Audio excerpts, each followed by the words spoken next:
Ang susunod na programa ay rated PG. Ito ay nangangailangan ng patnubay at gabay ng magulang para sa mga batang manonood. Walang kamalay-malay si Giselle na ang pagpasok kay Eric at Justin sa Apex ang magiging pinaka-worst decision na ginawa niya sa buhay niya dahil maghihiganti pala ang dalawa.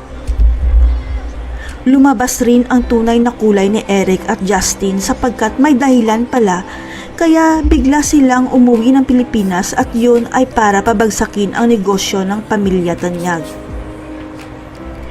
Ang hindi alam ni Giselle, abot langit pala ang galit ni Eric sa pamilya niya at binibrainwash niya si Justin para magalit rin ito sa nanay niya at para maisagawa ang kanyang plano. Nalaman kasi ni Eric na si Lolo Pepe pala ang tunay na dahilan kaya iniwan siya ni Giselle at inabandon na pa ang kanilang anak kaya galit na galit si Eric sa pamilya Tanyag. Matagal nang pinaplano ni Eric na maghiganti sa pamilya ni Giselle kaya nang malaman niyang natunto ni Lolo Pepe ang lokasyon nila ni Justin, maisa sa katuparan na ni Eric ang plano. Pero ang hindi alam ni Lolo Pepe na isahan siya ni Eric sapagkat hindi niya pala tunay na kadugo ang Justin na babae sapagkat ang tunay niyang apo ay lalaking Justin. Ito ang dahilan kaya hindi nakauwi kaagad ng Pilipinas si Quinito dahil natuklasan niya na peke pala ang DNA test result ni Justin dahil hindi match ang DNA niya sa mga Tanyag. Nang mabalitaan ni Eric na nasa ICU si Lolo Pepe, kaagad silang umuwi ng Pilipinas ni Justin dahil matutupad na ang matagal niyang pinapangarap na makapaghiganti kay Giselle.